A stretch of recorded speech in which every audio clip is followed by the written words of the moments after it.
to God alone. Submission is an act of worship, is the foundation of worship, and it belongs to God alone. This is the message. And this, Islam teaches, was the message of all of the prophets, all the way back to Adam, Moses, Jesus, Abraham. All of the prophets taught the same basic message, that worship belongs to God alone.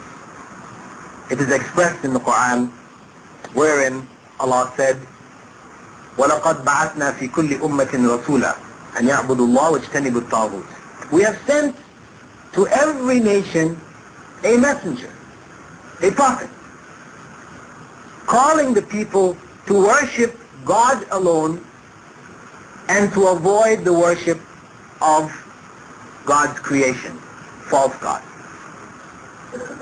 So this was the essential message of Islam, that worship belongs to God alone, and no one, no person, no place, no thing deserves that worship. It should only go to God alone. Now, when we look at the various religions, we find that they all have one thing in common.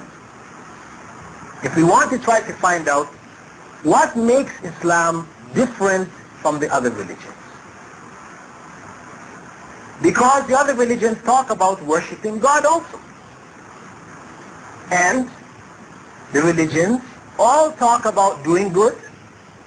They call people to principles of righteousness and goodness. That's why some people say, well, really, there is no difference. It doesn't matter what religion you belong to, because all of the religions are talking about good. However, in fact, only Islam speaks about the worship of God alone in the pure sense. When Islam says we worship one God, this one God is unique. He is truly God. Unique meaning that he doesn't share his attributes with his creation. His characteristics, they are not shared by his creation. The Creator is the Creator, and he has his characteristics, and his creation is his creation, and it has its characteristics. They are not the same. They are different. When we look at the various religions, what we find is that all of them share one common characteristic of worshiping God's creation. Only Islam teaches the worship of God alone. The other religions may say, we worship God. However, you will find when you look into the actual practices that they are in fact worshiping God's creation. For example, Christianity. When a Christian is asked, why are you worshiping Jesus? The Christian will say, I am not worshiping Jesus the man. I am worshiping Jesus who was God incarnate on earth. Sounds like they're worshiping God. But the fact is, Christians worship Jesus. They pray to Jesus. This is not what Jesus taught. Jesus himself told his followers to pray to God. And he prayed to God. But his followers, later generations of his followers, they were deceived by certain people who introduced false ideas into the teachings of Jesus, and they ended up worshiping Jesus instead of worshiping the one who Jesus worshipped. Similarly, if we look at Hinduism, and some may say, well, Hinduism, how does this even fit in the picture of worshiping God? Hindus believe in one God. In spite of the many images and idols that they have, they believe in one fundamental supreme being referred to as Brahma.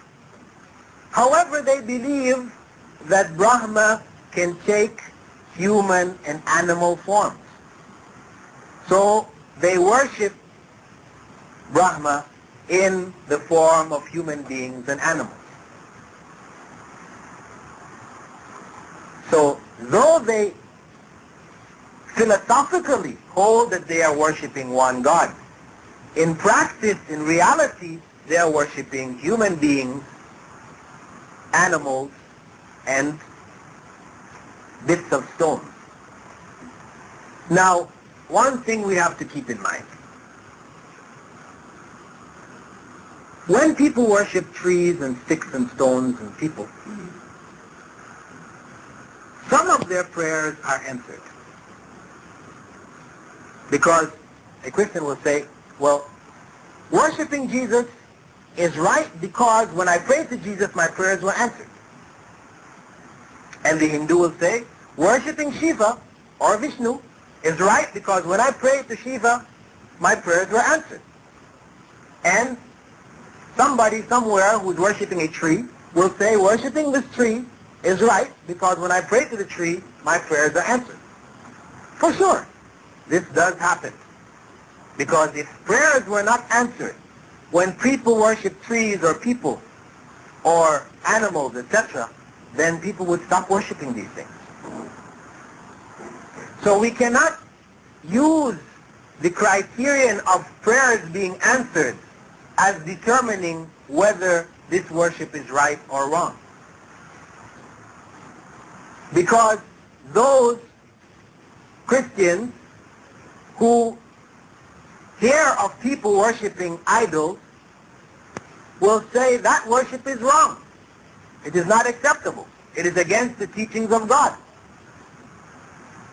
However, they themselves also worship a man and hold that it is right because their prayers were answered. But also the prayers of those who worship the trees, the animals, and the stones, etc., their prayers are also answered. The point is that it is God who answers prayers. It is the one true God who answers prayers. And this worship of other than God is not answered by the objects that are being worshipped. It is God alone who is answering the prayers. Islam teaches that, as I said, there is a clear distinction between the Creator and the created. God is God. When you make him less than God, when you make him a man, then he is no longer God. Some people will say, well, don't you believe that God can do all things? We say, yes, we believe that God can do all things which befits him as being God. Anything which makes him not God, we say no. These are not amongst the things that we say God can do. Because it goes against, it's not something which is acceptable within the realm of the things when we say God can do all things. All things that keep him God. If something makes him less than God, then there will be things greater than him. You know, philosophers who don't believe in God, they like to play with Christians and others who believe in God by proposing to them a question which creates confusion in the minds of those Christians and others. They say, okay, you believe that God can do all things. Can God make a stone that is too heavy for him to lift? You've got a problem here.